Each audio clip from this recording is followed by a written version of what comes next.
have breaking news on the coronavirus pandemic. The Big Ten Conference says it will play only conference games in football and several other sports this fall. The Big Ten's decision comes one day after the Ivy League announced it will not hold intercollegiate sports in the fall, but will reevaluate playing sports starting in 2021.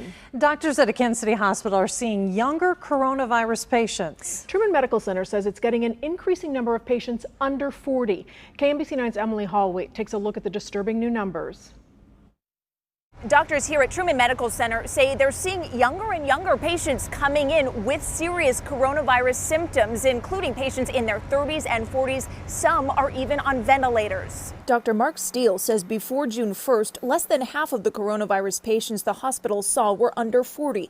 Now that number is up to 60%. And a third of TMC's admitted coronavirus patients are in their 20s, 30s, and 40s.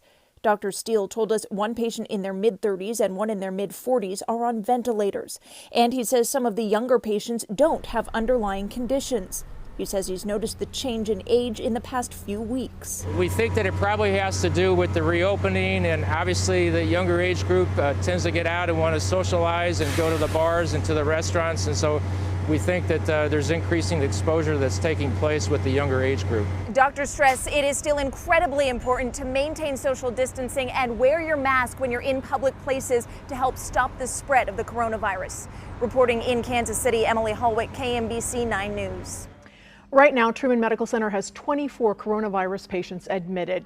This is a look at the age range of coronavirus cases across the state of Kansas. The most common age group is people between 25 and 34. They make up nearly 1 in 5 coronavirus cases.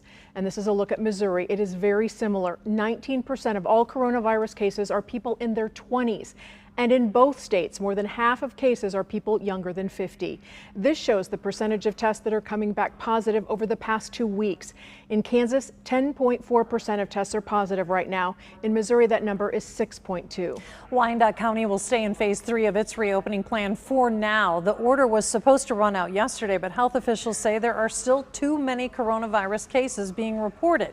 So that means right now, gatherings of 45 or fewer people are allowed. All businesses can stay open, along with activity centers, event spaces, and swimming pools. 1.3 million workers tried to get unemployment benefits for the first time last week. This comes as coronavirus cases are spiking across the country, causing more layoffs. 6 states have already rolled back reopening plans, while 15 states have suspended their reopenings. Locally, Kansas is reporting another increase. It went from 9,000 the last week of June to more than 12,000 the first week of July. Meanwhile, claims dropped in Missouri. Fewer than 17,000 people filed for unemployment last week. In both states, though, numbers are still significantly higher than pre-coronavirus levels. A second round of stimulus checks could be on the way if Congress can get it passed in their short July session. By now, most qualifying Americans have received their payments. The president has said a second payment is likely. According to the White House Treasury Secretary Steven Mnuchin, will be leading negotiations. Now, the Legal Aid of Western Missouri is offering help to those who still haven't received their first payments, and you can call its CARES hotline at 1-800-990-2907. In Commitment 2020, Kansas Senate candidate Roger Marshall says he needs to know more after the president tweeted he could cut off federal money to schools that do not completely reopen this fall. And in an exclusive interview, the candidate spoke with our Michael Mahoney this afternoon on the campaign trail. Marshall was touring an Edgerton orchard on Thursday, and afterwards he told a small crowd that he would be a calm voice in the Senate. Who can safely and responsibly get the schools back open? President Trump is pushing for all schools to be completely open this fall. In a tweet, he's threatening to cut off federal money if they're not.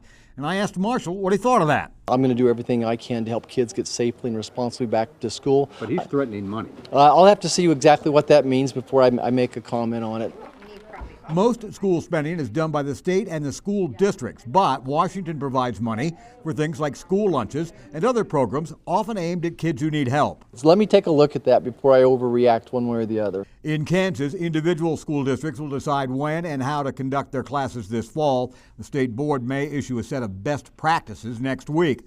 Missouri State Board decided today to have schools attend class every other day and then remote classwork in order to stay eligible for their state money. Both states very sensitive to protecting their state and local control of public schools. So even out on a farm tour today, Marshall talking about concerns about the president's call about restricting federal funding when it comes to opening the schools in the fall. Michael Mahoney, KMBC 9 News, Edgerton.